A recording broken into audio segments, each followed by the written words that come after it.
Hello friends, welcome back. Part 3, The Unification of Humankind. Chapter number 10, The Scent of Money. Money యొక్క సుగంధం.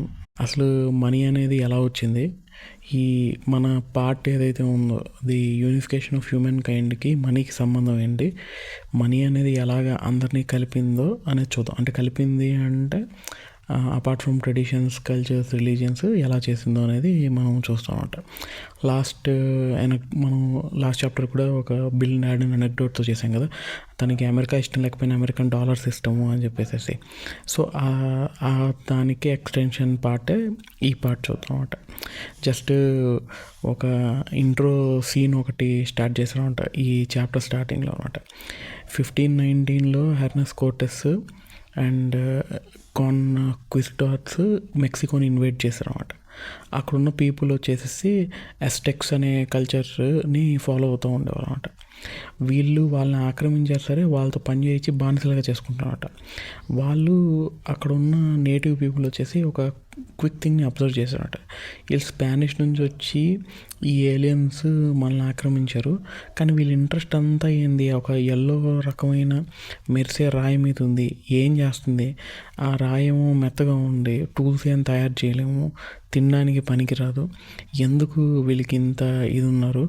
వాళ్ళు ఒకరితో ఒకళ్ళు exchange కూడా గోల్డ్ డస్ట్ పార్టికల్తో చేసేవాళ్ళు అనమాట. ప్లస్ దాంతో జ్యువెలరీ చేసేవాళ్ళు, స్టాచ్యూస్ చేసేవాళ్ళు. ఎందుకు వీళ్ళకి ఈ రాయి అంటే అంత ఇష్టం అనేది వాళ్ళకి అర్థమయ్యేది కాదు. వీళ్ళు మాత్రం ఇక్కడ ఉన్న స్లేవ్స్ అన్న పని చేస్తే వాళ్ళు కోకో బీన్స్ ఇచ్చేవాళ్ళు, లేకపోతే ఒక క్లాత్స్ ఇచ్చేవాళ్ళు అనమాట. ర్యాప్ చేసిన క్లాత్స్ మనీ కింద ఇచ్చేవాళ్ళు అనమాట. సో అవి వాళ్ళకి ఏంటంటే అర్థం కాలేదు, ఎందుకప్ప ఇంత అబ్సెషన్ ఏంది ఈ ఎల్లో మెటల్ మీద అనేది వాళ్ళ అడిగి తీసుకుందాం అనుకున్నాను. అసలు ఎందుకు భయ్యా మీరు ఇదంతా చేస్తున్నారు, మమ్మల్ని ఆక్రమించారు, రాణిస్తున్నారు, బాగానే ఉంది, ఈ గోల్డ్ అనే మెటల్కి మీకు ఎందుకు ఇంత ప్యాషన్ ఉందంటే వాళ్ళు ఒక విషయం చెప్పారన్నమాట. నేను మాతో పాటు ఉన్న సహచరులకి ఒక రోగం ఉంది, అది హార్ట్ డిసీజ్, అది ఓన్లీ గోల్డ్తోనే క్యూర్ అవుద్ది అని చెప్పారన్నమాట. నిజం చూస్తే ఆఫ్రో ఏషియన్ వరల్డ్లో ఎక్కడి నుంచి అయితే ఈ స్పానియర్డ్స్ వచ్చారో వాళ్ళకి అక్కడ ఉన్న ప్లేస్లకి గోల్డ్ మీద అబ్సెషన్ అలాగే ఉండేది, ఆల్మోస్ట్ ఒక మహమ్మారి లాగే ఉండేది అనమాట.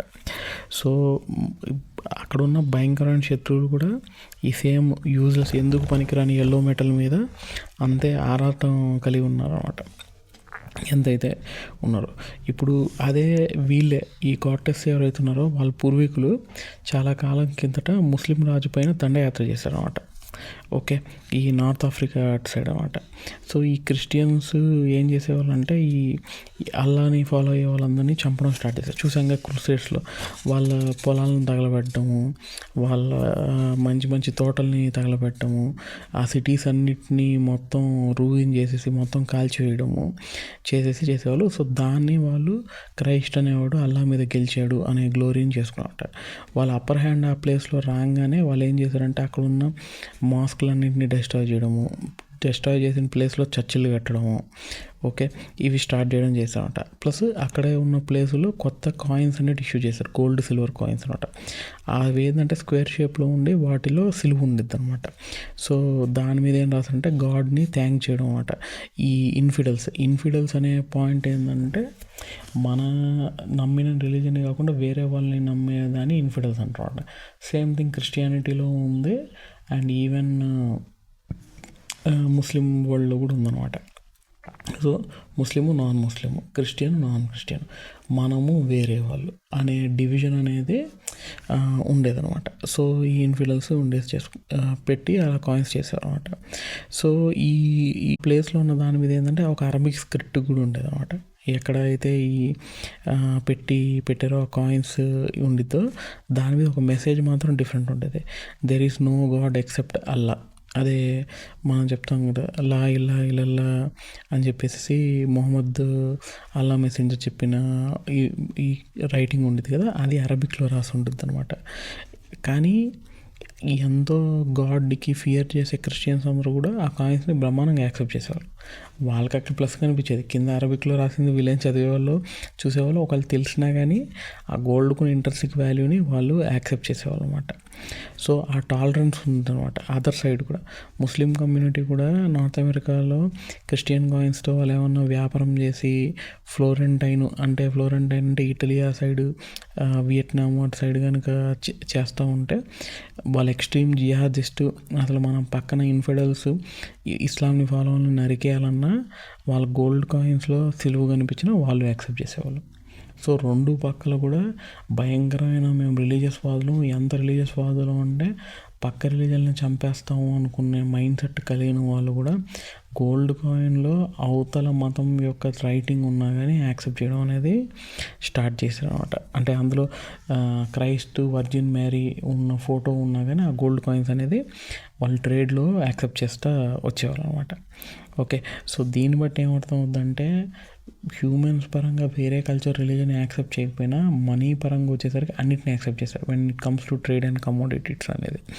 ఓకే, సో ఈ పార్ట్ని అతను ఎంఫసైజ్ చేయడానికి చెప్పినట్టు, అంటే హౌ ఇంపార్టెంట్ ఈజ్ మనీ. ఎక్కడైతే సెంటిమెంట్స్, ఎమోషన్స్, రిలీజియస్ ఫెయిల్ అవుతాయో అక్కడ మనీ అనేది ప్లే చేసి మూమెంట్ చేస్తుంది అన్నట్టు. అంటే ఇక్కడ ఈ ఇద్దరు మనుషులు కలవలేరు, ఏమీ చేయలేరు అనేది మనం చూసాంగా. ఇండియా పాకిస్తాన్ మ్యాచ్ చూసాంగా, ఎందుకు జరిగింది? అక్కడ జరిగేది మ్యాచ్ కాదు, ఇండియాకి పాకిస్తాన్ పడదు, గొడవలు ఉన్నాయి, అయినా కానీ మ్యాచ్ ఎందుకు ఉందంటే దాని వెనకాల చాలా మనీ ఇన్వాల్వ్ అయ్యి ఉంది. అది ఇండియన్ రూపీ కావచ్చు, పాకిస్తానీ రూపీ కావచ్చు, లేదా యూఎస్ డాలర్ అవ్వచ్చు, వేరే వాళ్ళు చూసే వాళ్ళంతా అవ్వచ్చు. కానీ end of the day money అనేది ఎక్కడైతే ఈ గ్యాప్స్ ఏవైతే వస్తాయో అక్కడ ట్రాన్సాక్షన్ అనేది చేయగలిగింది అనమాట.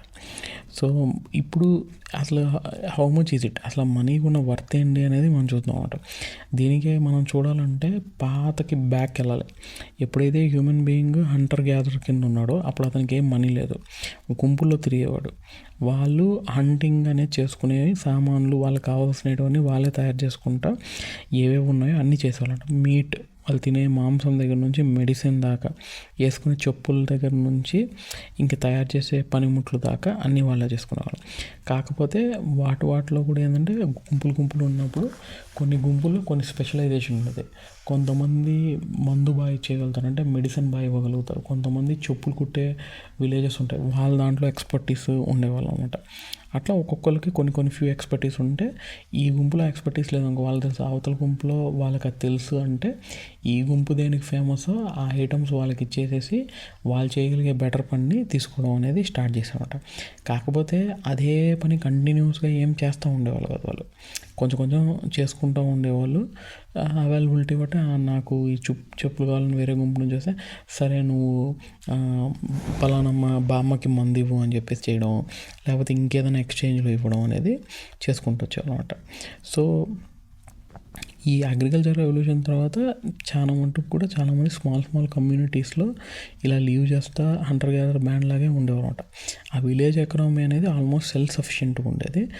చిన్న ఫేవర్స్ అటు ఇటుగా బార్టర్ సిస్టమ్ అనేవాళ్ళమాట. ఈ ఎక్స్చేంజ్ ఆఫ్ గూడ్స్ని బార్టర్ సిస్టమ్ అనేది చేశారు. అక్కడే ఫస్ట్ మనీ అనే ట్రాన్సాక్షన్ అనేది స్టార్ట్ అయిందనమాట. అంటే నా దగ్గర నేను తయారు చేసిన ఒక వస్తువు నీకు ఇస్తాను, నువ్వు ఏదైనా తయారు చేసింది నాకు ఇవ్వు అన్న పాయింట్ ఆఫ్ వ్యూలో అనేది వెళ్తూ వచ్చిందంట. ఇప్పుడు ఫర్ ఎగ్జాంపుల్ ఒక అతను మెడిసిన్ బాగా చేయగలుగుతాడు, కానీ అతని కాళ్ళకి చెప్పులు లేవు. సో ఇతను వెళ్ళేసి వాళ్ళ ఊర్లో చెప్పులు తయారు చేసే ఊర్లో వాళ్ళు బాలేను ట్రీట్ చేస్తే ఇతనికి వాళ్ళు చెప్పులు తయారు చేసి ఇచ్చేవాళ్ళు అనమాట. అట్లా జరిగేది అనమాట. సో కానీ ఎప్పుడైతే సిటీస్, కింగ్డమ్స్, ఈ లాంగ్వేజ్, అడ్మినిస్ట్రేషన్ ఇవన్నీ పెరగడం వల్ల అయ్యాయో, పెద్ద సమూహాలు తయారయ్యాయో, మోర్ దెన్ స్మాల్ కమ్యూనిటీస్, ఈ ఆపర్చునిటీస్ ఆఫ్ స్పెషలైజేషన్ అనేది బాగా పెరిగాయి. ఇప్పుడు డెన్స్లీ పాపులేటెడ్ సిటీస్లో చూసుకున్నాం అనుకోండి, ఈ ఫుల్ టైం ఎంప్లాయ్మెంట్ ఇచ్చేవాళ్ళమాట ఫర్ ప్రొఫెషనల్ షూ మేకర్స్కి, డాక్టర్స్కి, కార్పెంటర్స్కి, సోల్జర్స్కి, లాయర్కి. అంటే ఇంకా వాళ్ళు 24/7 వాళ్ళు నేర్చుకున్న ఆ స్కిల్నే నేర్చుకునేవాళ్ళు. విలేజెస్ కమ్యూనిటీస్లో అలా ఉండేది కదా. అంటే ఇప్పుడు మనం కూడా విలేజ్లో గమనించాం అనుకోండి, పాతకాలంలో ఈ డాక్టర్లు లేనప్పుడు ఆయుర్వేదం కింద ఊర్లోనే ఎవరో పెద్దోళ్ళు ఉండేవాళ్ళు. ఇప్పుడు మా తాతగారు, మా మదర్ వాళ్ళ ఫాదర్ కూడా ఇదే చేసామంట, ఈ నాటు వైద్యము చేసేసి అడవుల్లో మూలికలు చేసేసి దాని నుంచి ఏదైనా బాగాలేకుండా వస్తే ట్రీట్ చేసేవాళ్ళు అనమాట. అలాంగ్ విత్ అగ్రికల్చర్ చేసేవాళ్ళు, మిగిలిన పనులు అలా చేసేవాళ్ళు, డిఫరెంట్ థింగ్స్ చేసేవాళ్ళు అనమాట. ఇప్పట్లాగా నేను హార్ట్కి స్పెషలైజేషన్ చేశాను, ఏ సర్జరీ అయినా నేను హార్ట్ నేను చేయగలుగుతాను, ఇంకా మిగిలిన బాడీలో ఏమైనా బాగాలేకొస్తే నేను ముట్టుకోను, నేను బ్రెయిన్కి సర్జరీ చేయగలుగుతాను అనే ఎక్స్పర్టీస్ డొమైన్ అనేది ఎప్పుడు పెరిగిందంటే ఎక్కువ మంది గుంపు వచ్చినప్పుడు, అలాంటి సిమిలర్ ప్రాబ్లం వచ్చినప్పుడు వీళ్ళ ఎక్స్పర్టీస్ అనేది బాగా ఉపయోగపడడం స్టార్ట్ అయిందండి. ఇప్పుడైనా మనం చూస్తే అందుకే డెన్స్లీ పాపులేటెడ్ ఏరియాలో మనకి స్కిల్ కల్చర్ అనేది ఎక్కువ ఉంటుంది అనమాట, రాదర్ దెన్ డైవర్సిఫైడ్ ప్లేస్లో ఉండేదానికన్నా కూడా. ఓకే, సో ఇవి అన్నీ ఉంటాయన్నమాట. సో వీళ్ళు ఈ విలేజ్లో ఉండేవాళ్ళు ఏంటంటే, ఇప్పుడు ఫర్ ఎగ్జాంపుల్ ఒక విలేజ్లో ఉండేవాళ్ళు మంచి గుడ్ వైన్ ప్రొడ్యూస్ చేస్తారు, అక్కడ ఉన్న సాయిల్ అనేది ఆ వైన్కి బాగా సపోర్ట్ చేస్తుంది, అక్కడ వెదర్ క్లైమేట్ అనేవి అవి బాగా హెల్ప్ చేస్తాయి అనుకోండి. వేరే దగ్గర అంత మంచి క్వాలిటీ గ్రేప్స్ రావు, సో వైన్ తయారు చేయాలని టేస్టీగా ఉండవు. సో ఇంకొక దగ్గర ఏముంటుందంటే ఆ మట్టి క్లే బాగుండి మంచి క్లే పాట్స్ ఆర్టిస్టిక్గా చేయగలుగుతారు. సో ఈ వైన్ చేసే వాళ్ళు ఏం చేస్తారంటే ఇంకా బాగా సోఫిస్టికేట్ చేశారు.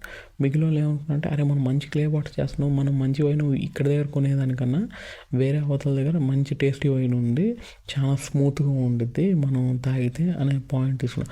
ఇప్పుడు మనం చూస్తూ ఉంటాం కదా, ఇప్పుడు ఫారెన్ నుంచి ఎవరైనా వస్తూ ఉంటే మంచి స్కాచ్ తెప్పించుకోవడం అవన్నీ చేస్తూ ఉంటాం, ఎందుకంటే అక్కడ అది బాగా తయారు చేస్తారని చెప్పేసి. ఇండియాలో కన్నా కూడా ఆ వెదర్కి చలి ప్రదేశాలకి అక్కడ అది అనుకూలమైన వాతావరణం ఉంటుంది, ప్లస్ వాళ్ళు చేసి దాంట్లో ఎక్స్పర్ట్ ఉన్నారనే పాయింట్ అనేది మనకి అది గ్రో అవుతూ వచ్చిందన్నమాట. ఓకే, సో అలాగే ఇక్కడ ఉన్న క్లే పాయింట్ వీళ్ళు చేసేవాళ్ళంటే వాళ్ళ స్ట్రాంగ్ పాయింట్ ఏదో అది చేయడం అనేది స్టార్ట్. సో ఆ స్పెషలిస్టిక్ కల్చర్ అనేది స్లోగా ఎక్కువ మంది గుంపు సమూహం, కింగ్డము, సిటీస్ ఫార్మేషన్తో స్టార్ట్ అవడం చేసింది అనమాట. ఓకే, ఈ ఎకనామిక్ ఫేవర్స్ ఏవైతే ఉన్నాయో, అంటే నేను నీకు చెప్పులు కుట్టిస్తాను, నువ్వు మా బామ్మకి ట్రీట్ చేయి అనే థింగ్ లార్జ్ స్కేల్లో కోఆపరేట్ చేయడానికి కష్టం అయిపోయింది అనమాట.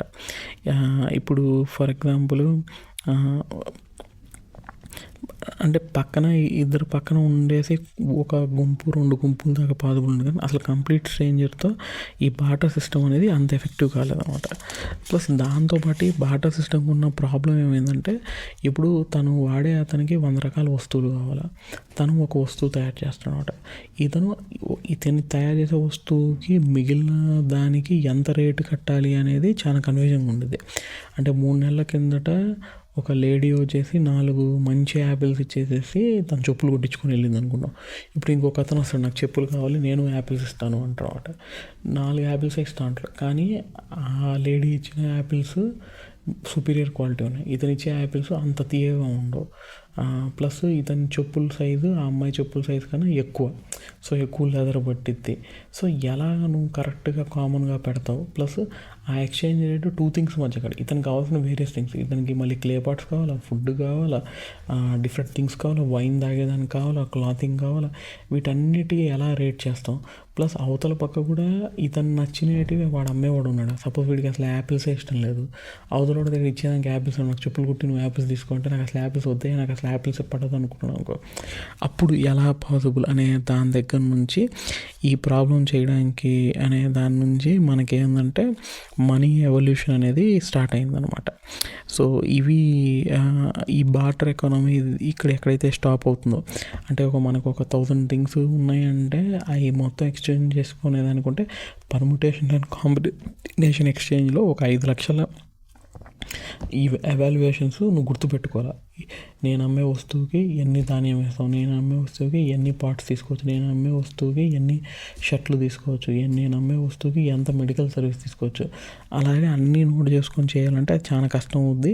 ప్లస్ టైం టు టైం మారిపోతూ ఉంటాయి, దాంట్లో మళ్ళీ క్వాలిటీ ఉంటుంది, ఇవన్నీ ఉండడం వల్ల ఇది చాలా కష్టం అయిపోతుంది అనమాట, అంటే సస్టైనబుల్గా ఉండేది అనమాట. సో దాని నుంచి వచ్చిందన్నమాట. దీన్ని సాల్వ్ చేయడానికి ఒక ప్రాబ్లం వచ్చిందంటే సెంట్రల్ బార్టర్ సిస్టమ్ వచ్చిందంట. మీరు తయారు చేసేటివన్నీ ఒక మార్కెట్లో పెట్టేసేయండి, ఎవరికి ఏం కావాలో వాళ్ళు తీసుకెళ్ళిపోండి అనేది వచ్చిందంట. కానీ అది వర్క్ కాలేదు, దాని పేరే సోషలిజం. రష్యా వీళ్ళు కమ్యూనిజంలో ట్రై చేసిన పాయింట్ అదే అనమాట. వాళ్ళ సిద్ధాంతం ఏంది, మీరు ఎప్పటికప్పుడు కష్టపడతా చేస్తూ ఉండండి, కాకపోతే ఎవరికి ఎంత నీడ్ ఉందో వాళ్ళు ఆ సామాన్ అంతా తీసుకెళ్తారనేది. కానీ జనాలు ఏం చేశారు, మన ఊరికి ఎందుకు కష్టపడడం, వాళ్ళు తయారు చేసే స్లోగా చాలా తక్కువగా తయారు చేస్తూ వచ్చామట. తీసుకునేప్పుడేమో మాకు 10 కావాలా 20 కావాలా అని చెప్పేసి వాళ్ళకి కావాల్సిన వస్తువులు తీసుకోవడం. సో సస్టైనబుల్ అనేది కానే కాదనమాట. సో సప్లై డిమాండ్ దేంట్లో సప్లై తక్కువ ఉంది, డిమాండ్ ఎక్కువ ఉన్నట్టుగా అయిపోయింది. అసలు సప్లై లేదు, ఎందుకంటే మనం ఎందుకు ఊరికే కష్టపడాలనే మైండ్ సెట్తో ఇంకెవడు పని చేయకుండా అదైంది. సో అది సస్టైన్ కాదనమాట. సో అది అక్కడ ప్రాబ్లం వచ్చిందన్నమాట. సో ఈ ఎక్స్పెరిమెంట్స్ అంత సక్సెస్ఫుల్ కాదనమాట. సో మూవింగ్ ఫార్వర్డ్ ఏమైందంటే ఈ మనీ అనేది చాలా ప్లేస్లో చాలా దగ్గర క్రియేట్ అయింది. ఇదేం పెద్ద టెక్నాలజికల్ బ్రేక్ త్రూ ఏం కాదన్నమాట, అది మెంటల్ రెవల్యూషన్. అందరికి అర్థమైంది అనమాట. ఏంటంటే నువ్వు ఒక ఇంటర్ సబ్జెక్టివ్ రియాలిటీని క్రియేట్ చేసుకోవాలా, అందరు పీపుల్లో కామన్ షేర్డ్ ఇమాజినేషన్, అందరూ నమ్మే థింగ్ని ఒకటి క్రియేట్ చేయాలి. మనీ అనేది ఒక కాయిన్ లేదా బ్యాంక్ నోటో కాదు, అది ఏదైనా అవ్వచ్చు అన్నమాట. ఏంటంటే సిస్టమేటికల్గా అదర్ థింగ్స్ని నువ్వు exchange of goods and service చేయడానికి చేసే కమోడిటీ అనమాట. ఈ రూపాయి కాయిన్ అనేది, కాయిన్లో ఏముండదు, జస్ట్ మెటల్, దానిపైన బొమ్మ, కొంచెం ఒక రాసి ఉంటుంది. నోట్ పైన కూడా అంతే, కలర్ఫుల్గా నోట్ ఉంటుంది, దానికి ఒక కలర్ ఉంటుంది, దాంట్లో మనకు గాంధీ బొమ్మ ఉంటుంది, దాని మీద వాల్యూ రాసి ఉంటాడు, నంబర్లు రాసి ఉంటాడు, రిజర్వ్ బ్యాంక్ ఆఫ్ ఇండియా అని చెప్పి ఆర్బీఐ గవర్నర్ సంతకం ఉంటుంది, ఇవి ఉంటాయి. కానీ రియాలిటీలో మనీ ఏంటంటే అందరూ నమ్మే పాయింట్ ఏదైతే ఉందో అది మనీ. ఇది ఎగ్జాక్ట్గా ఇదేనే కదా. ఇప్పుడు యూపీఐ ఉంది, మనం యూపీఐలో మనీ ట్రాన్సాక్షన్ చేస్తున్నాం అంటే ఏం చేస్తున్నాం, అసలు అక్కడ మనీ ఎక్కడ ఉంది, జస్ట్ మన దగ్గర ఉన్న ఒక ఫైలు, మన ఫైల్లో మన బ్యాంక్ అకౌంట్లో ఎంత ఉందనే నంబరు తగ్గేసి వేరే వాళ్ళకి నెంబర్ వెళ్తుంది. అక్కడ అసలు మనీ ప్రింటింగ్ లేదు. It's a imagine notion. Okay, మనం వర్క్కి ఇంత ఎనర్జీ మనం కాంట్రిబ్యూట్ చేస్తాం, దీనికి ఇంత వాల్యుయేషన్ అనేది యూనివర్స్ యాక్సెప్ట్ చేసిన ఆ వాల్యుయేషన్ని మనం తీసుకునేసి పెట్టుకొని ఆ ఎక్స్చేంజ్ అనేది చేస్తూ ఉంటాం అన్నమాట. ఓకే, సో ఈ పాయింట్ అనేది అలా వచ్చింది పాయింట్ అనేది. సో ఈ మోస్ట్ ఫెమిలియారిటీ ఏమైపోయిందంటే ఈ కాయిన్ ప్రింటింగ్ వీటితో వచ్చిందన్నమాట. సో బేసిక్గా ఈ కాయిన్ ప్రింటింగ్ కన్నా ముందర మెటల్ షీట్స్ మీద కొన్ని ముద్రలు వేసేవాళ్ళు, దాన్ని మనీ కింద వాడేవాళ్ళు అనమాట. ఇదైతే ఇంత వద్దు, ఇదైతే ఇంత వద్దు అని చెప్పేసి. అది కాకుండా కూడా వేరే రకాల షెల్స్ ఉంటాయి కదా, ఆల్చిప్పలు, ఇవి గవ్వలు, వీటిని యూస్ చేసేవాళ్ళు. లేదా కౌస్ని ఎక్స్చేంజ్ చేసేవాళ్ళు అనమాట. నేను నీకు నాకున్న ఈ కౌస్ క్యాటిల్ని ఇస్తాను, అగ్రికల్చర్ బేస్డ్ సొసైటీస్ కదా ఉండే, లేదా యానిమల్ స్కిన్స్ ఇస్తాను, లేదా ఫుడ్ గ్రెయిన్స్ ఇస్తాను, బీట్స్ ఇస్తాను, ముత్యాలు అలాంటివి ఇస్తాను, లేదా ప్రామిసరీ నోట్స్ ఇస్తాను, ఇలా చేసేసి. ఈ కౌరీ షెల్స్ ఏవైతే ఉన్నాయో ఫస్ట్ ఆఫ్రికాలో 4000 years బ్యాక్ యూస్ చేసేవాళ్ళు అనమాట. సౌత్ ఏషియా, ఈస్ట్ ఏషియా, ఇవన్నీ ట్యాక్సెస్ అన్నీ కూడా ఈ షెల్స్లో కలెక్ట్ చేసేవాళ్ళం అనమాట. ఓకే, బ్రిటిష్ యుగాండాలో ఎర్లీ 20th century దాకా కూడా ఇది వ్యాలిడ్ ఉండేది. ఓకే, ఈ కైండ్ ఆఫ్ షెల్ ఎకానమీ అనేది, అంటే సీ షెల్స్ తీసుకొని మనం చేసుకోవటం అనమాట. ఇప్పుడు మనం కనుక ఇంకా చూసామంటే ఇవి ఎందుకు అంటే డిఫరెంట్ కాన్సెప్ట్స్ వస్తాయి. ఏంటి అనేది, మనీ అనేది ఓవరాల్ ఐడియా, ఒక నోషన్, ఇమాజిన్ నోషన్, అందరూ బిలీవ్ చేసే నోషన్. ఇప్పుడు మనం జైల్స్లో వాటిల్లో చూస్తే అక్కడ ఏంటంటే సిగరెట్ అనేది మనీ కరెన్సీ కింద సర్వ్ అయ్యేది అనమాట. ఎవరైనా సిగరెట్ తాగకుండా ఉండేవాళ్ళు కూడా వాళ్ళు హ్యాపీగా సిగరెట్ తీసుకునేవాళ్ళు. ఎందుకంటే వాళ్ళకి తెలుసు ప్రతి సిగరెట్కి ఒక వాల్యూ ఉంది. ఒక బ్రెడ్ కావాలంటే 10 సిగరెట్లు, ఒక వైన్ తీసుకోవాలంటే 200 సిగరెట్లు, వేరే వాళ్ళని కొట్టాలంటే ఇంకో సిగరెట్, ఏదైనా సామాను కొనాలంటే ఎవరెవరైతే ఇల్లీగల్గా లోపల ఏమైనా సామాను జైల్లోకి పంపించాలంటే సిగరెట్లు ఎక్స్చేంజ్ చేసేవాళ్ళు అనమాట. సో ఈవెన్ మన బ్యాంక్ నోట్స్ ఇవి అనేది రేర్ ఫార్మ్ ఆఫ్ మనీ. నిజం చెప్పాలంటే చాలా రేర్ ఫార్మ్ ఆఫ్ మనీ. మొత్తం ప్రపంచంలో $60 trillion అంత అమౌంట్ ఉంది, కానీ యాక్చువల్ కరెన్సీలో 6 trillion కరెన్సీ ఉంది. మిగిలిందంతా ఆన్లైన్ ట్రాన్సాక్షను, మనకు ఆస్తులు మూవ్ చేయడము, గోల్డ్లో మూవ్ చేయడము, కమోడిటీస్లో మూవ్ చేయడం అనేది ఉండదు. ఫిజికల్ క్యాష్ ఓన్లీ 6 trillion ఉంది, కానీ టోటల్ అసెట్ అనేది 60 trillion దాకా ఉంది. అంటే మెజారిటీ ఆఫ్ థింగ్ అనేది ఈ నోట్స్లో వీటిలో లేదనమాట. ఓకే, సో కొంతమంది మాత్రమే, అంటే ఓన్లీ ఒక క్రిమినలే ఒక హౌస్ని మొత్తం క్యాష్ ఇచ్చుకోవడము, సూట్ కేసులు డబ్బులు పంపించారు పొలిటీషియన్స్ వీళ్ళని చెప్పి మనం వింటూ ఉంటాం కదా. లేకపోతే ఓటింగ్ అప్పుడు చేస్తూ ఉంటారు, ఒక షెల్లో మొత్తం దాచిపెట్టారు అని చెప్పి. దానికోసం కదా మనం నోట్ బ్యాన్ ఇవన్నీ చేసాం, ఈ ఎక్కడైతే మనకి మనీ బయటకు వస్తుంది. But people were clever and they tried to find a loop whole and get away with that. Okay. So, ఈ కాంప్లెక్స్ ఈ కైండ్ ఆఫ్ మనీ ఏదేదో కమర్షియల్ సిస్టమ్స్‌లో ఈ మనీ అనేది ఎట్లైనా కావాలనమాట. ఇప్పుడు షూ మేకర్‌కి తన దగ్గర ఈ బార్టర్ సిస్టమ్‌లో పెడితే 1000 మందితో ఇంటరాక్ట్ అవ్వాలంటే 5,00,000 ఈక్వేషన్‌లు గుర్తుపెట్టుకోవాలి అతను. నా దానికి ఇంత, దీనికి ఇన్ని ఇయ్యాలి, దీనికి ఇన్ని ఇయ్యాలని. అలా కాకుండా మనీ అనే కామన్ కమోడిటీ ఉందనుకోండి, సీషెల్లో లేకపోతే సిగరెట్టో ఏదో ఒకటి పెట్టుకొని ఉన్నాడు, బీనో ఏదో ఒకటి అంటే తను చెప్తాడు, నేను తయారు చేసే ఈ రకాల షూకి ఈ రేట్లు అని చెప్తానమాట. అవతల వాడు ఆ కామన్ కమ్యూనిటీ అయితే ఏదైతే ఇస్తాడో దాన్ని బట్టి ఆ ఎక్స్చేంజ్ అనేది చేసుకోవడం అనేది పాసిబుల్ అవుతుంది అనమాట. సో, ఈ ఏవైతే కావాలో అతను చేసుకొని వెళ్ళిపోతామట. సో, ఈ మనీ అనేది యూనివర్సల్ మీడియం అయింది. పీపుల్ అందరూ కూడా ఎనీథింగ్ని కన్వర్ట్ చేసుకోవచ్చు. మీకు ఏది కావాలో కన్వర్ట్ చేసుకోవచ్చు. అంటే ఇది బిగ్గెస్ట్ కన్వర్టర్. అంటే మీరు కావాల్సిన పుస్తకాలు కొనుక్కోవచ్చు, మీరు కావాల్సిన కారు కొనుక్కోవచ్చు, మీరు కావాల్సిన బట్టలు కొనుక్కోవచ్చు. అలాగే ఒక కామన్ మీడియంని తీసుకొని ఏదైనా తీసుకోవచ్చు. ప్లస్ ట్రాన్స్పోర్టేషన్కి ఈజీ.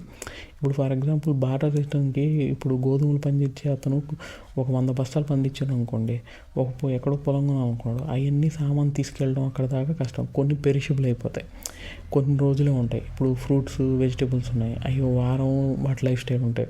లేకపోతే పూలు అమ్మే వాళ్ళు ఉంటారు, వాటి లైఫ్ స్టైల్ వాళ్ళ లైఫ్ ఇంకా చాలా తక్కువ ఉంటుంది. సో అది పోకముందరే వాటిని ఇచ్చేసి ఎక్స్చేంజ్లో మనీ తీసుకునేసి ఆ మనీని ఎక్కడికైనా క్యారీ చేసి వాళ్ళకి కావాల్సిన కమోడిటీ కొనుక్కునే ఒక ప్రక్రియని వీళ్ళు చేసారన్నమాట. అది ఏదైనా అవచ్చు. ఇప్పుడు హెల్త్ని మనం జస్టిస్ కింద కన్వర్ట్ చేసుకోవాలి. అంటే ఇప్పుడు డాక్టర్స్ ఉన్నారు, అతను ఏం చేస్తున్నాడు, అతను హెల్త్ సర్వీస్ చేస్తున్నాడు అన్నమాట. తనకి మనీ రావడం వల్ల తనకి గనక ఒక దగ్గర న్యాయం కావాలి, వేరే వాళ్ళు తన పొలం ఆక్రమించాలంటే ఒక లాయర్ని పెట్టుకొని బాధించవచ్చు. అలాగే డిఫరెంట్ థింగ్స్ని మనం చేసుకోవచ్చు. ల్యాండ్స్కి లాయల్టీ బై చేయొచ్చు. ఒక పెద్ద జమీందారు ఉన్నాడు, తన దగ్గర పనిచేసే ఒక అతను ఉన్నాడు, అతను మంచిగా బాగా చేశాడు. సో అతనికి ఒక ఎకరా ల్యాండ్ రాసి ఇచ్చేస్తాడు. అతని కుటుంబము ఇప్పుడు అతనికి లాయల్గా ఉంటారు. అట్లా యూనివర్సల్ మీడియం అనేది అయిపోయిందనమాట. సో అది చేసుకోవచ్చు అన్నమాట. So ideal type of money ఏం చేసేదంటే పీపుల్ని one thing to other thing convert చేయడమే కాకుండా ఆ వెల్త్ని స్టోర్ చేయడానికి కూడా ఉపయోగపడదు అనమాట. ఇప్పుడు మెనీ వాల్యుబుల్స్ అన్ని థింగ్స్ కూడా మనం స్టోర్ చేయలేము అనమాట. Say for example things such as time, beauty. ఇప్పుడు ప్రాస్టిట్యూట్స్ వాళ్ళు ఉన్నారు, వాళ్ళ ఏజ్ ముసలోళ్ళు అయిపోయాక వాళ్ళకేమీ ఎక్కడ స్టోర్ చేసుకోలేరు. వాళ్ళ సర్వీస్ ఇచ్చిన దానికి వాళ్ళు తీసుకున్న మనీని వాళ్ళు స్టోర్ చేసి పెట్టుకుంటారు అనమాట. అలాగే టైంని కూడా ఇప్పుడు ఎక్స్పర్ట్స్ టైం ఇస్తారు. ఇంత టైం మనం చూస్తూ ఉంటాం అంట. సుప్రీంకోర్టు లాయర్లు గంటకి ₹1,00,00,000 అలా ఛార్జ్ చేసే వాళ్ళు ఉంటారు, ₹1,00,00,000 కన్నా ఎక్కువ చేసే వాళ్ళు ఉంటారు అంట. సో వాళ్ళు అక్కడ స్పెండ్ చేసేది ఏంటి, టైము. వాళ్ళ బ్రెయిన్ టైంని స్పెండ్ చేసి ఇంటలెక్చువల్ డిబేట్ చేసి వాళ్ళకి కావాల్సింది అక్వైర్ చేస్తామంట. సో దాంట్లో ఆ టైము వాళ్ళకి ఫేడ్ అయిపోతూ ఉంటే ఏముండదు, కానీ ఆ టైంని వాడు యూటిలైజ్ చేసుకొని మనీని క్రియేట్ చేసి తర్వాత అతను వాడుకోవచ్చు అనమాట. సో మనం కూడా పాసిబిలిటీ కూడా చూసాం అనుకోండి, మనీ ఎక్కువ ఉండాలని అందరూ కోరుకునేది ఏంటంటే ఎప్పుడు ఎండ్ మీట్స్ కాకుండా మనం ఇంకేదన్నా చేయడానికి, మనం నచ్చింది చేయడానికి, లేకపోతే నచ్చిన టైం స్పెండ్ చేయడానికి, మన టూర్లకు వెళ్ళాలన్నా స్పెండ్ చేయాలన్నా దీనికి టైం క్రియేట్ చేసుకునేదానికి మనం మనీని వాడుకోవచ్చు అనమాట. అంటే ఈరోజు నేను పని చేయకుండా ఉండాలంటే నిన్న సంపాదించిన నా మనీ అయినా, లేకపోతే నా పూర్వీకుల మనీ అయినా, లేకపోతే ఎవరో ఇచ్చిన మనీ అయినా నాకు హెల్ప్ చేయాలి. లేదంటే నేను ఈరోజు బతకాలి, సర్వైవ్ అవ్వాలంటే ఈరోజు ఖచ్చితంగా సంపాదించుకోవాలనే పాయింట్ని తీసుకొచ్చి చేస్తామన్నమాట. అలాగే ఇప్పుడు రియల్ ఎస్టేట్ ఉంది. తను ఎంత పెద్ద జమీందారైనా వాళ్ళ ఊర్లో ఉంటాడు. ఇప్పుడు ఫర్ ఎగ్జాంపుల్ మా ఫ్రెండ్ ఒక అతను కూడా చెప్పామన్నమాట. వాళ్ళు ఏంటంటే వాళ్ళు పాకిస్తాన్ సైడ్ వాళ్ళ ఫ్యామిలీ వాళ్ళు ఉండేవాళ్ళు. వాళ్ళు కొన్ని 100 ఎకరాలు ఉండేది, చాలా 100 ఎకరాలు పాకిస్తాన్లో పొలాలు ఉండేవి. కానీ ఎప్పుడైతే పార్టీషన్ అయింది ఇండియా పాకిస్తాన్, ఇటు సైడ్ హిందూస్ అంతా ఇటు పక్కకు వచ్చేసారు కదా, వచ్చినప్పుడు ఇంకా ఆ పొలాలని వదులుకోవాల్సి వచ్చింది. ఇక్కడ వీళ్ళకి సెటిల్మెంట్కి ఇల్లు ఇచ్చారు, ఇంకా వేరే పొలాలు ఇచ్చినా వీళ్ళు ఇంకా తీసుకోలేదు, వాళ్ళ పనిలో వాళ్ళు చేసుకుంటూ ఉన్నమాట. సో ఆ రియల్ ఎస్టేట్ని వాళ్ళు ట్రాన్స్పోర్ట్ చేయలేకపోయారు అనమాట. ఆ టైంలో కనుక వాళ్ళు అక్కడ ఉన్న నేటివ్ వాళ్ళకి అమ్మే సౌలభ్యం ఉంటే ఆ పాసిబిలిటీ నీకు ఈజీగా ఉంటుంది. అలాగే మనం కాశ్మీర్లో కూడా చూస్తూ ఉంటాం అంట. ఈ కాశ్మీరీ పండిట్స్ అందరినీ తరిమేశారు అక్కడ నుంచి ముస్లిమ్స్, వాళ్ళ ఇల్లు వాళ్ళ ప్లేస్ అన్ని ఆక్రమించేశారు, వాళ్ళు అమ్మనీయకుండా చేశారు అనే పాయింట్ కూడా మనం చూస్తూ ఉంటాం అనమాట. సో ఈ కమోడిటీస్ వీటు రైస్ ఏవైతే ఉన్నాయో చాలా డిఫికల్టీతోనే ట్రాన్స్పోర్ట్ అవుతాం అనమాట. సో వెల్తీ ఫార్మర్కి మనీ లేకపోతే అతను ఏమైనా చేయాలంటే కష్టమైపోతుంది. సో ఇవన్నీ కూడా ఈ ఎక్స్చేంజ్ అన్నిటిని కూడా ఈజీగా అవ్వడానికి మనీ అనేది హెల్ప్ చేస్తూ ఉంటాం. ఇప్పుడు ఈ షెల్స్ కానీ డాలర్స్ కానీ అందులో కామన్ ఏంటంటే ఇమాజినేషన్. వర్త్ ఇన్హెరెంట్ వాటి కెమికల్ స్ట్రక్చర్లో వాటికి ఉన్న థింగ్లో ఏముండదు. ఇప్పుడు షెల్స్కి పిచ్చలు గవ్వలు ఉన్నాయి, వాటికి ఏముండదు. లేకపోతే నోట్ ఉండేది, జస్ట్ పీస్ ఆఫ్ పేపర్, దాని మీద జస్ట్ ఉంది. కాకపోతే ఒక ఇమాజిన్ థింగ్ అనేది వాడు క్రియేట్ చేస్తున్నాడు అనమాట. సైకలాజికల్ కన్స్ట్రక్ట్ అనమాట. సైకలాజికల్గా ఇది వాల్యుబుల్, దీన్ని అందరు నమ్ముతారు, నేను నమ్ముతున్నాను అనుకుంటే పక్కనోడు కూడా నమ్ముతాడు, అసలు తెలియనోడు కూడా నమ్ముతాడు అనమాట. అందుకే మనం ఇప్పుడు అసలు తెలియని వాళ్ళు కూడా ఈజీగా కోఆపరేట్ చేసి చేయించుకోవచ్చు. ఇప్పుడు మనం కూడా ఉంటాం ఇంట్లో ఇంటీరియర్స్ ఇటాలియన్ సోఫాస్ పెట్టుకోవాలా, ఈ డిజైనర్స్తో చేయించుకోవాలంటే బాగా ధనవంతులు సంపన్నులు వాళ్ళు ఏం చేస్తారు, ఆ స్పెసిఫిక్ డిజైన్ వాళ్ళని ఇక్కడ తెచ్చుకుంటారు. వాళ్ళు ఇక్కడ చేసేసి వాళ్ళు ఇచ్చే మనీని తీసుకొని వెళ్తారు. ఎందుకంటే వీళ్ళు ఇచ్చే మనీని అక్కడ కూడా వాల్యూ చేస్తారు కాబట్టి ఆ ఎక్స్చేంజ్ అనేది పాసిబుల్ అయింది. అదే ఇప్పుడు చూస్తే ఆ యూనిఫికేషనే చాలా బిగ్ లెవెల్లో ఒక గ్లోబల్ విలేజ్గా వరల్డ్ని ఎస్టాబ్లిష్ చేసింది. అందుకే హై ఇంటర్ డిపెండెన్సీ ఉంది. నిజం చెప్పాలంటే కంట్రీస్ ఎవరు వీటిని సమూలంగా నాశనం చేసుకోలేవు. ఎందుకంటే అందరికీ అన్నీ కావాలా, అన్ని సామాన్లు అన్ని ప్లేసుల నుంచి వస్తూ ఉన్నాయన్నమాట. సో సమూలంగా నాశిస్తే ఆ వస్తువులు రావడం కష్టమైపోతే ఇదైపోతాడు. దానికి ఇప్పుడు సెల్ఫ్ రిలయంట్ ఉండాలని చేసేదానికి ఇప్పుడు ఏంటంటే ఓవరాల్ మనీని ఎక్స్పాండ్ చేసుకునే మెంటాలిటీ ఏదైతే ఉందో అది ఒక లెవెల్ ఇప్పుడు చూస్తూ ఉంటే సాచురేషన్కి వచ్చింది. Even in advance countries like US కూడా. అందుకే కదా ఇండియన్స్ రానివ్వద్దు, మా జాబులు మేమే పెట్టుకుంటాం, వేరే ఇమిగ్రెంట్స్ ఎక్కువ రాకూడదు, ఉన్నోళ్ళు చాలు అనుకునేది చేస్తూ ఉంటారు. ఇంకొన్ని కంట్రీస్లో పాపులేషన్ తగ్గుతుంది అనుకోండి, వాళ్ళు రమ్మంటారు బెటర్గా, ఓకే మన కంట్రీ అనేది సచ్ ఫేడ్ అయిపోద్ది, సో వేరే వాళ్ళు వచ్చైనా మంచిగా స్కిల్ ఉన్న వాళ్ళు ఇక్కడికి వచ్చి చేస్తారు, అయితే వాళ్ళకి మేము ప్రివైలింగ్ మంచి కండిషన్స్ ఇస్తాం, మీరు రండి అని చెప్పి పిలిచే కొన్ని కంట్రీస్ ఉన్నాయి. లైక్ కెనడా, లేకపోతే జపాను, ఎక్కడైతే పాపులేషన్ అనేది డ్విండిల్ అయిపోతూ ఉందో వాళ్ళు కొంచెం బాగా స్కిల్డ్ సిటిజన్స్ ఉండి వాళ్ళ కంట్రీ కూడా ఏమైనా చేయగలిగే వాళ్ళు ఉంటే చేసుకుంటారు. సో అలాగా ఈ ట్రస్ట్ మెకానిజం అనేది క్రియేట్ చేసింది అనమాట మనీ అనేది. సో ఈ ట్రస్ట్ ఏదైతే ఉందో అన్ని టైప్ ఆఫ్ మనీగా ఉండేది అనమాట. సో తన దగ్గర ఉన్న వెల్దీ ఫార్మర్ తన పొజిషన్ని షెల్స్కి అమ్మేసేసి ఆ షెల్స్ పట్టుకొని అక్కడ ట్రావెల్ చేసి ఎక్కడైనా షెల్స్ ఇస్తే తనకు కావాల్సిన థింగ్స్ అన్నీ కూడా తీసుకోవచ్చు అనమాట. సో ఆ మ్యూచువల్ ట్రస్ట్ అనేది ఎస్టాబ్లిష్ చేసింది. And it's the most efficient system of mutual trust ever devised. అంతకన్నా మ్యూచువల్ ట్రస్ట్ ఉన్నది ఏది లేదు. ఎందుకంటే మనీని నమ్మనోడు ఎవడూ లేడు. ఇప్పుడు ఫర్ ఎగ్జాంపుల్ నీకు బాగా ఇస్తున్నాడు, శాలరీ ఇస్తున్నాడు అని జాబ్లో పెట్టుకుంటే నీకు పని చేస్తున్నాడు అంటే నువ్వు పని చేసేసి ఆ శాలరీ మనీ నోట్స్లో కరెన్సీలో ఇస్తున్నాడు కూడా నువ్వు నమ్ముతున్నావు. ఓకే నీకు ధాన్యం ఇస్తాను, పండ్లు ఇస్తాను అనే దానికన్నా ఇది అనేది ఇస్తాను. నాకు మనీ ఇస్తే నేను ఎట్టో ఒకటి కన్వర్ట్ చేసుకుంటాను, ఒక పలానా ఐటమ్ అనే కాదు కదా.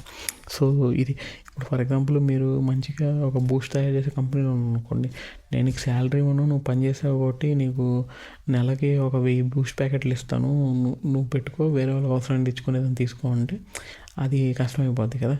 నీ మొత్తం బూస్ట్లు పెట్టుకుని నేను ఎలా తీసుకెళ్ళాలి, మళ్ళీ నేను తీసుకోవాలి, అవతల బూస్ట్ అవుతాడో హార్లిక్స్ అవుతాడో నాకేం తెలుసు, ఈ తలకాయ నొప్పి అంతా ఎందుకు, ఒక కామన్ సిస్టమ్ అనేది మోడరేట్గా పెట్టేదాన్ని ఈ డివైస్ చేసి పెట్టారన్నమాట. ఓకే, సో ఈ స్ట్రక్చర్ని చేసి పెట్టుకోవడం చూసామన్నమాట. సో మెయిన్ ఇంకోటి ఏంటంటే ఇప్పుడు దీని నుంచి ఫస్ట్ ఏం చేస్తామంటే మెటల్ పీసెస్ అనేది తయారు చేస్తాం అనమాట. బిఫోర్ 2 కాయిన్స్ ఆల్సో, అంటే ఇన్ని గ్రాముల మెటల్ పీసెస్ అనేది తయారు చేసి పెట్టామన్నమాట. సిల్వర్ ఇన్ని గ్రాములు 8.33 షెకల్స్ అని పిలిచేవారన్నమాట. షెల్స్ కాకుండా షెకల్స్, సిల్వర్ షెకల్స్ అని చెప్పేసి పిలిచేవారన్నమాట. అంటే గోల్డ్ కన్నా ముందర మెసోపొటేమియన్ సివిలైజేషన్ ఆ టైంలో ఈ సిల్వర్ షెకల్స్ అనేది మనం కనుక పాత బుక్కుల్లో వీటిల్లో కూడా చూస్తే ఓల్డ్ టెస్ట్మెంట్ బుక్కుల్లో కూడా వీళ్ళు పలానా స్లేవ్ని చంపేస్తే ఇన్ని సిల్వర్ షెకల్స్ ఇవ్వాలా, ఒక షెకల్ వచ్చేసి 8.33 గ్రామ్స్ ఆఫ్ సిల్వర్. సో ఈ క్వాంటిటీని మెజర్ చేసి తీసుకొని వాళ్ళు ఎక్స్చేంజ్ చేసుకున్నారు. దాంట్లో కూడా ఏం ప్రాబ్లం వచ్చిందంటే అవతల వాడు ఇచ్చేవాడు కరెక్ట్గా ఇచ్చాడు లేదా వీడు మెజర్ చేసుకోవాలా, ప్లస్ వాడు లోపల లెడ్ పెట్టి సిల్వర్గా కాకుండా లోపల ఇంకేదైనా మెటల్ పెట్టి బయట ఒకటి ఆ ప్యూరిటీ చెక్ చేసుకోవాలంటే కష్టం. సో దానికి ఒక అథారిటీ ట్రస్ట్ క్రియేట్ చేసుకోవడం ఏంటంటే ఈ పొలిటికల్ సిస్టమ్స్ ఇవాల్వ్ అయ్యాయి అన్నమాట.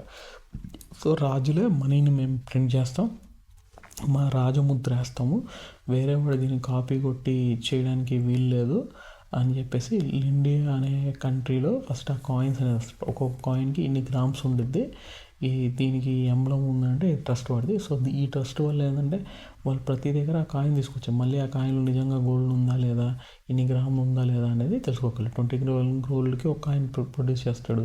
ఒకవేళ 100 గ్రాముల గోల్డ్ ఉంటే కొంచెం పెద్ద కాయిన్ చేసి దాని మీద ఇంకోటి ఇండికేటింగ్ చేసేలాగా పెట్టుకొని అది క్రియేట్ చేసి చేస్తారన్నమాట.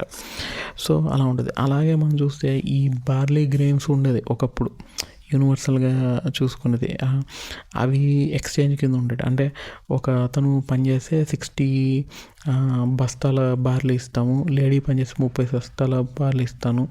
ఒకవేళ ఈ తాపీ పని చేస్తే 1200 బార్లీ ఇస్తాము. అలాగా ఇంకొంచెం బాగా ఫేమస్ ఉంటే 5000 లీటర్స్, వాటి కొలతకి ఒక కొలత ఇచ్చి చేసేవారన్నమాట. కానీ అది కూడా అంత ఈజీ అయ్యేది కాదు, వేరే ప్లేస్లకి వీటికి వెళ్ళేదానికి ఉండేది. కానీ ఒక ట్రస్ట్ ఉండేది, బార్లీని ఏం కాకపోయినా మనం తినొచ్చు అనేది ఉండేది. కానీ హన్నురాబి కోడ్లో వీటి దగ్గర నుంచి ఈ సిల్వర్ షీకల్స్ ఈ పాయింట్ అనేది రావడం అనేది చూసింది అనమాట. ఈ కాయిన్స్కి ఈ మెటల్ ఇగ్నోట్ కన్నా ఉన్న థింగ్స్ అడ్వాంటేజ్ ఏంటంటే ఈ వేయింగ్కి ఇవన్నీ అవసరం లేదు సిల్వర్ ఇంగాట్స్కి చేయడానికి. ప్లస్ ఆ ట్రస్ట్ షేప్ మార్క్ ఉండేదానికి ట్రమెండస్ వాల్యూ అనేది ఉండేది అనమాట. సో లైడియా సామ్రాజ్యంలో ఫస్ట్ అది వచ్చిందనమాట. వాళ్ళ సింహం ముద్రకి వేసుకొని ఒక స్క్వేర్ ఏదో పెట్టి దీనికి ఇంత వాల్యూ ఉందని చెప్పి పెట్టి చేస్తారు. వేరే వాళ్ళు ఎవరన్నా తయారు చేస్తే వాళ్ళు శిక్షింపబడతారు, రాజాజ్ఞ అనేది ధిక్కరించిన వాళ్ళు అవుతారు అని చెప్పేసి చేస్తూ ఉంటారు. సో ఆ రాజు నమ్మేవాడు, అక్కడ ఉన్న ప్రజలు నమ్మేవాళ్ళు, చుట్టుపక్కల వాళ్ళు కూడా నమ్మేవాళ్ళు.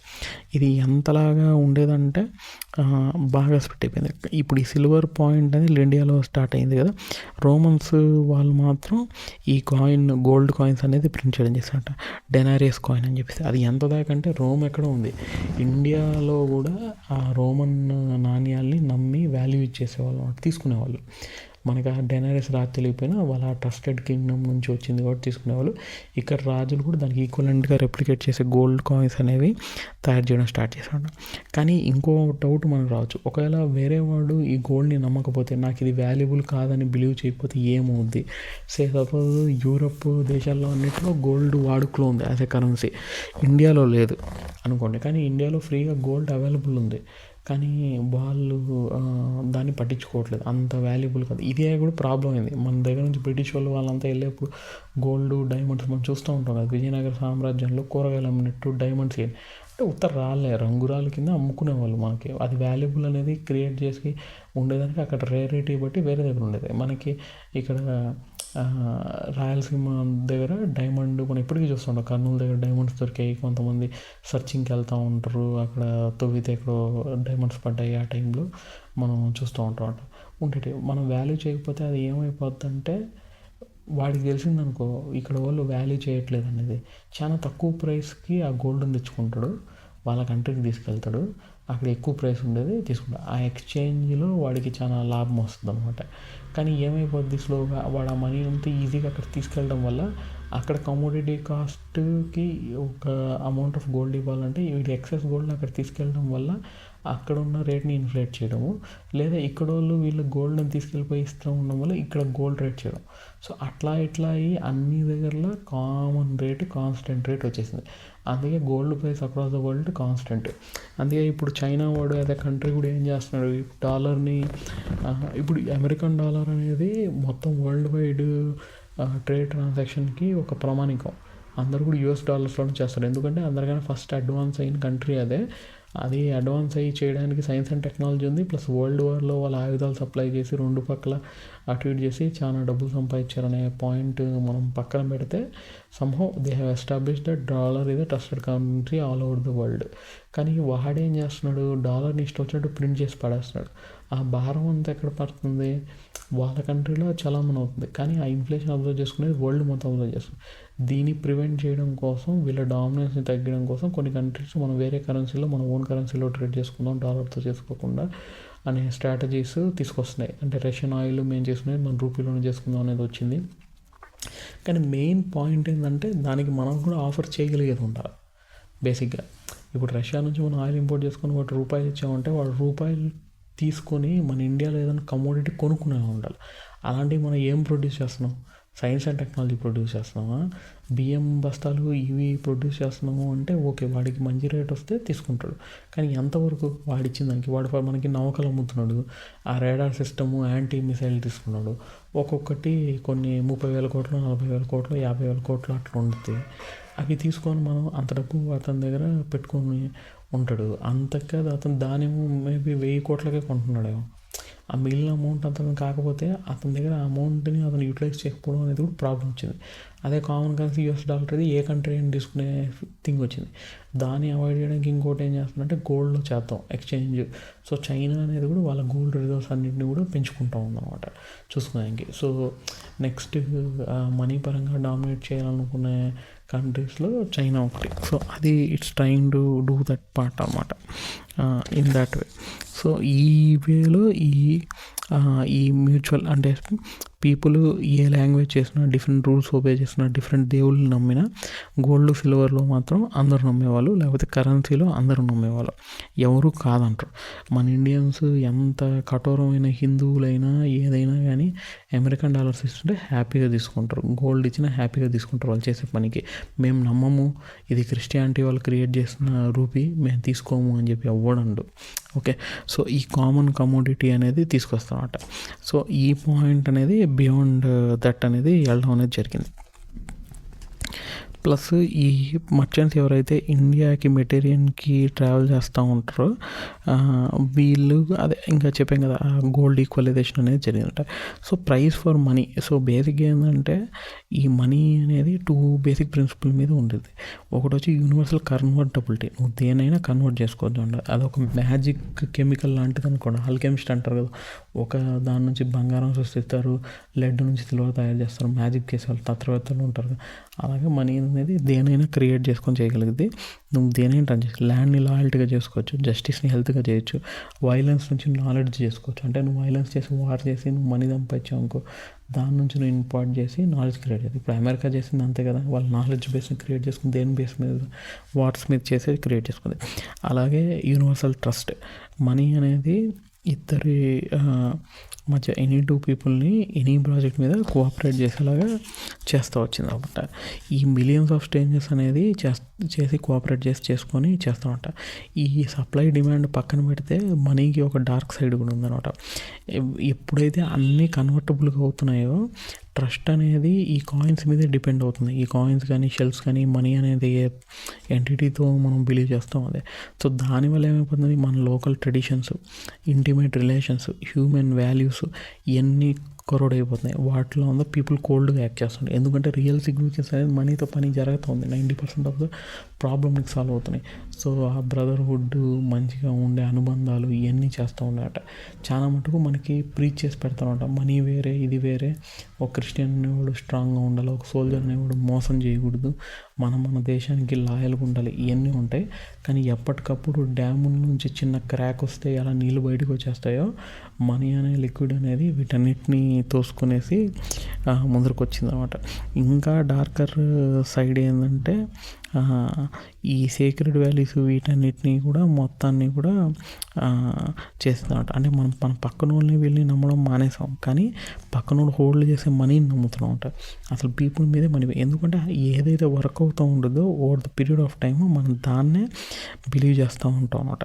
ఇప్పుడు మన కంట్రీలో వీటిలో కూడా చూడండి, అట్లీస్ట్ యూఎస్ బేస్ ఎకానమీ వీటిలో ఏంటంటే ఒక రకమైన ట్రస్ట్, ఒక రకమైన క్యాపిటలిజం ఎస్టాబ్లిష్ చేసేసారంట. ఫ్రీ అండ్ ఫేర్ థింగ్స్ ఉంటాయి. వాళ్ళు గ్రో అవుతున్నారు అంటే ఒకప్పుడు వేరే వాళ్ళని కొల్లగొట్టి అక్కడ వచ్చేసారు. కానీ వాళ్ళు ఎడ్యుకేషన్ టెక్నాలజీని డెవలప్ చేసుకున్నారు. థింగ్స్ని ఇంకా ఎఫిషియెంట్గా చేయడం వల్ల, ఫాస్టర్గా చేయడం వల్ల వాళ్ళు ఎక్స్ట్రా మనీని వరల్డ్లో నుంచి పుల్ చేసి క్రియేట్ చేయగలుగుతున్నారు. కానీ ఇండియాలో ఉండేది ఏంటంటే ఎక్స్ప్లాయిటేషన్. అంటే ఒకవేళ ఇండియాలో 10 మంది ఒక జాబ్కి అవైలబుల్ ఉన్నారు, నువ్వు 30,000 ఆ జాబ్కి చేయడానికి అవుతుందంటే చాలామంది అందులో 3-4 10 మందిలో 15,000 చేయడానికి రెడీగా ఉన్నారు. సో నీకు 15,000 అక్కడ తగ్గింది నెలకి. సో దాన్ని బట్టి నువ్వు ఇంకొంచెం తక్కువ కాస్ట్ ఇవ్వగలుగుతావు. ఆ హ్యూమన్ పవర్ బట్టే నీకు కాస్ట్ అనేది తగ్గుతూ ఉంది తప్పించి ఉంటుంది. అది ఇప్పుడు ఏఐ లాంటి మెకానిజమ్స్ మెషిన్లే మనుషుల్ని రీప్లేస్ చేసేటి వచ్చాక టెక్నాలజీలో ఈ సిగ్నిఫికెన్స్ అనేది తగ్గుతుంది. ఇప్పుడు మన ఇండియాలో సఫకేటింగ్ ఎకనామిక్ పొజిషన్ వచ్చిన సిచ్యువేషన్ అనేది ఇదే మనకి మెయిన్ ప్రాబ్లం ఉంటుంది. దీన్ని సీరియస్గా తీసుకొని ఏం చేయాలి, మనం ఎలాంటి మెకానిజం చేసుకోవచ్చు, మనం ఎలా సెల్ఫ్ రిలయంట్గా ఉండొచ్చు, మన దాంట్లో మనం సస్టైనబిలిటీని ఏం క్రియేట్ చేసి చేయొచ్చు అనే పాయింట్ని మన కంట్రీస్ అనేది ఫోకస్ చేయాలి. లేదా చాలా కష్టమైన పాయింట్ అన్నమాట. ఈ ఎక్స్‌ప్లాయిటేషన్ పాయింట్ అనేది నువ్వు చీపర్ కాస్ట్లో చేసేది అనేది ఎగ్జాక్ట్గా ఇప్పుడు టైంలో అయితే వర్క్ కాదు. యాక్చువల్గా చాలా ముందర నుంచి ఇన్వెస్ట్ చేసి చేయాల్సిందే. ఐటీ రెవల్యూషన్ మన ఇండియాలో వచ్చి చాలా కాలం అయింది. కానీ ఇప్పుడు మనం చెప్తున్నాం అరాటీ అని చెప్పేసి మన వాట్సాప్ ఉంది, మందే అని చెప్పేసి. అసలు చాలా కాలం కిందటే గవర్నమెంట్ కూర్చొని ఇండియాలో ఎవరైతే సాఫ్ట్వేర్లో టాప్ ఉన్నారో మన కంట్రీకి ఓన్గా మీరు చేయండి అంటే ఆ టెక్నాలజికల్ బ్రేక్ త్రూ ఎవరైతే టెక్నాలజీలో టాప్ చేస్తారో వాళ్ళే వరల్డ్ని లీడ్ చేస్తారనే మైండ్ సెట్ పోయింది. ఇప్పుడు మనం చూస్తూ ఉంటే అమెరికాకి చైనా మధ్య జరిగే మెయిన్ యుద్ధమే టెక్నాలజికల్ యుద్ధం. India is know where in it. మనం జస్ట్ సాఫ్ట్వేర్ కూలీల కింద ఉండేసేసి ఎంప్లాయీస్ కింద ఉండేసి వాళ్ళు చెప్పింది చేసుకుంటూ వచ్చాను తప్పించి సొంతంగా క్రియేట్ చేసింది కాంపిటేటివ్గా చాలా తక్కువ. మనకు ఆ మార్కెట్ థింగ్స్ ఎస్టాబ్లిష్ చేయలేకపోయాం.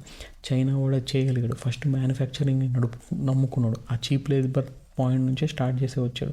కానీ ఆ చీప్ లేబర్ ద్వారా వాళ్ళు క్రియేట్ చేసుకుని డబ్బు క్రియేట్ చేసుకున్నాడు. దాన్ని కూడా వాడి ఎడ్యుకేషన్ మీద ఇన్వెస్ట్ చేశాడు, రీసెర్చ్ మీద ఇన్వెస్ట్ చేశాడు, అక్కడ టాలెంట్ని వాడే హోల్డ్ చేశాడు. బయట కంట్రీస్కి వెళ్ళి వాళ్ళు ఎంఎస్ చేసి పిహెచ్డీ చేసి వాళ్ళ కంట్రీస్కి వచ్చి ఇవన్నీ చేసుకొని వాళ్ళ థింగ్స్ని డెవలప్ చేసుకున్నారు. మన ఇండియాలో అమెరికా వాళ్ళు అమెరికాకి వెళ్ళిపోయారు. ఇక్కడ ఉన్న బ్యూరోక్రసీ వాళ్ళు మనం ఎంతసేపటికి డబ్బులు లాగదాం అనే పాయింట్లోనే ఉన్నారు తప్పించి ఇక్కడ మనం స్కూల్స్ డెవలప్ చేస్తాం, ఎడ్యుకేషన్ని స్ట్రెంథెన్ చేస్తాం. దానివల్ల కామన్ పీపుల్లో నుంచి మంచి టాలెంటెడ్ పీపుల్ బయటకు వస్తారు. వాళ్ళు ఇక్కడ కొత్త చేంజెస్ని, కొత్త రెవల్యూషన్స్ని, టెక్నాలజీస్ని క్రియేట్ చేస్తారు అనేది పోయింది. మ్యాక్సిమం మనకేంటంటే ఇంటికి ఎవడు ఫాస్ట్గా డెలివరీ చేయగలుగుతాడు. జొమాటో వస్తాడా, ఫుడ్ డెలివరీ చేస్తాడు. నీకు మంగళాయన కావాలో ఫాస్ట్గా వచ్చేస్తాడు, ఎలక్ట్రీషియన్ కావాలో ఫాస్ట్గా వచ్చేస్తాడు ఇంటికి. అది ఎందుకు చేయగలుగుతున్నాడు? Door delivery. ఎక్కువ మంది జనాభా ఖాళీకి కూర్చొని ఉన్నారు కాబట్టి ఇవి చేయగలుగుతున్నారు. ఇవి చాలా మీనియల్ జాబ్స్. అదే అమెరికాలో పెట్టమనండి, ఈ టైపు స్విగ్గీ, జొమాటో టైపు లేదా అన్ని సర్వీసెస్ ఇంటికి వచ్చి క్లీన్ చేసేవాళ్ళు వెంటనే వచ్చి ఇంత తక్కువ ప్రైస్కి ఇండియాలో జరిగేంత చేయలేరు.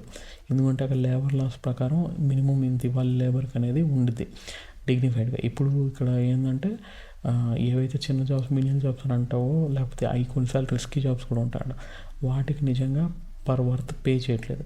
కానీ అవి పే చేయడానికి చాలామంది ఎందుకు సైన్ అప్ అవుతున్నారంటే ఆ లెవెల్లో మన country in terms of technology అనేది ఎవాల్వ్ కాలేదు కాబట్టి. ఓన్లీ స్మాల్ సెగ్మెంట్ కూడా ఎవాల్వ్ అయింది. అది కూడా just as a job seekers, not as a job creators or a new technology innovators. ఇప్పుడు స్టార్ట్ చేశారు, though even if it is too late, but that direction to take place with concrete results. అంటే మనం కూడా manufacturing make in India అని చెప్పి start చేయాలని చూసాం, అవి పేపర్ మీదే ఉన్నాయి. రియాలిటీలోకి వచ్చేసి అంతగా జరగలేదు. మన నోట్ బ్యాన్ ఆ టైంలో ఈ ఎంఎస్ఎంఈ సెక్టర్లో ఏవైతే ఉన్నాయో అవన్నీ కూడా చాలా మటుకు జిఎస్టీ వీటి ఇంపాక్ట్తో చాలా మటుకు కూలిపోయాయి. అవి ఇప్పుడు రీకన్సైల్ చేసే ఎఫర్ట్ అనేది చాలా స్ట్రాంగ్ అవుతాయి. Effort is there currently, people are realizing. But ఇంకొంచెం ముందర అంటే మనకి రోగం వచ్చేసి థర్డ్ స్టేజ్లో ఇంకా పోతాడానికి దగ్గరికి వచ్చేదానికి, మనం రికవర్ అయ్యేదానికి, స్టార్టింగ్ సిమ్టమ్ రాగానే మందులు వేసుకొని కోలుకునేదానికి చాలా డిఫరెన్స్ ఉంటుంది. ఎవరైతే స్టార్టింగ్ స్టెప్స్ తీసుకుని అది రాకుండా చేసుకుంటాడో అతనికి ఫ్రీ టైం ఉంటుంది. మనం ఏదైతే ఫ్రీ టైంలో చేస్తాం ప్రొడక్టివ్ వర్క్, అదే మన ఫ్యూచర్ని ఫోర్కాస్ట్ని డిసైడ్ చేస్తుంది. అలా కలెక్టివ్గా యాజ్ ఎ కమ్యూనిటీ పీపుల్ అందరూ కూడా అదే చేస్తే జరిగింది. మనం ఫ్రీ టైంలో సినిమాలు చూసేసి ఎక్కువ ఇవే చేస్తూ ఉంటే ఎక్కువ ఎంటర్టైన్మెంట్. అంటే నేను జస్ట్ చూసాను అనమాట, మన ఈ ఏఐ జీపీటీస్ ఉన్నాయి, వాటిని అడిగాను ఇండియాలో సోషల్ మీడియా యూసేజ్ ఎంత ఉంది. ఆల్మోస్ట్ బాగానే ఉంది, 80 మిలియన్. దాని మార్కెట్ కింద యూస్ చేసుకున్న వాళ్ళు బాగానే ఉంది. కానీ మోస్ట్లీ దేనికి యూస్ చేస్తారంటే మోర్ దాన్ 50% ఎంటర్టైన్మెంట్ యూస్ చేస్తారు వచ్చింది. ఎడ్యుకేషన్కి 12% వచ్చిందంట. ఈ ఎంటర్టైన్మెంట్ ఫ్రాక్షన్ ఏదైతే ఉందో ఇంకా తగ్గచ్చు, బాగా తగ్గచ్చు. ఒక 20% బిలో పడిపోయినా పర్లేదు. ఓకే. సో అది కాకుండా మిగిలిన రీసెర్చ్, క్రియేటివిటీకి, బిజినెస్కి, ఎన్హాన్స్మెంట్కి డిఫరెంట్ టూల్స్ని వాడితే ఇంకా బెటర్గా ఉంటుంది అనమాట. సో దానివల్ల మనకు గ్రోత్ ఉండేది. నేను ఎంటర్టైన్మెంట్ తీసుకోవట్లేదు అని అనట్లేదు, కానీ దాన్ని ఇప్పుడు జస్ట్ చూడండి, మనం కూడా ఏ యూట్యూబ్ ఛానల్ ఫేమస్ అంటే ఐదర్ మోస్ట్లీ ఎంటర్టైనింగ్ హీరోయిన్స్ ఏ సినిమాలు వస్తారు, సినిమా గాసిప్స్, హీరోయిన్ గాసిప్, వాటి వల్ల ఎవరికి మనకేం ఉపయోగం లేదు. ఓకే, ఎంటర్టైన్ అవుతాం, దేనికైనా ఎంటర్టైన్ అవ్వచ్చు. కానీ ఏదైతే డిఫికల్ట్ డోపమిన్ని మనం చేయడం స్టార్ట్ చేస్తామో దాని నుంచే we can make something good out of it, and that will lead to progress of your self as well as the country if it is done in a large scale. ఆ point అనేది అందరూ గుర్తుపెట్టుకోవాలి. ఇంకోటి ఏంటంటే ఎప్పుడు మనం political leaders, government వీటి మీద లేకుండా మనం ఏం చేయగలం అనే పాయింట్ కూడా చూడాలి. అఫ్ కోర్స్ ఇంకోటి ఏంటంటే గవర్నమెంట్ వీటిని కూడా క్వశ్చన్ చేయడం ఇంపార్టెంట్, ఎందుకంటే the kind of taxation we have and this thing is going beyond leaps and bound for the facilities that are provided. Okay, so అది కూడా సస్టైనబుల్గా, అంటే గ్రౌండ్ లెవెల్, అంటే టాప్ లెవెల్లో వాళ్ళు చేస్తున్నారు, కానీ అది గ్రౌండ్ లెవెల్లో సీపై రావాలి. ఆ పాయింట్ అనేదానికి ఎక్కడికక్కడ క్వశ్చనింగ్ చేస్తూ ఉంటే గవర్నమెంట్ కూడా యాక్టివేట్ అయ్యి దిస్ థింగ్ నీడ్స్ అటెన్షన్ అనే పాయింట్ నుంచి వెళ్ళదు, rather than fighting based upon religious, caste, community or ఈ పొలిటీషియన్ ఎవరు తిట్టారు, ఈ పొలిటీషియన్ తిట్టడంగానే వాళ్ళ ఫ్యాన్స్ అంతా కోపం తెచ్చుకోవడం, అవి అసలు వేస్ట్ థింగ్స్. దీన్ని బట్టే మనకి డ్రైవ్ చేస్తూ ఉన్నాం తప్పించి రియల్ థింగ్ ఎవరు ఎంత ప్రోగ్రెస్ తీసుకొచ్చారు, ఎవరు ఎంత ఇన్ఫ్లేషన్ రాకుండా మూవ్ చేశాడు, ఎవరు ఎన్ని జాబ్స్ క్రియేట్ చేశాడు అనే పాయింట్ ఉన్నాయన్నమాట. రిలీజన్ని వీటిని మనం మన లెవెల్లో చూసుకుంటే సరిపోద్ది. So that is what it is. But వీటన్నిటితోనే యూనిఫికేషన్ జరగలేదు. బియాండ్ దట్ గోల్డ్, సిల్వర్, ఇంకోటి ఈక్వల్లీ క్రూషియల్ పాయింట్ ఉంది, అది స్టీల్. సో నెక్స్ట్ వచ్చి ఇంపీరియల్ రెవల్యూషన్, స్టీల్ ఎలా ప్లే చేసింది యూనిఫికేషన్లో అనే పాయింట్ మనం చూద్దాం. Okay, thank you friends, bye.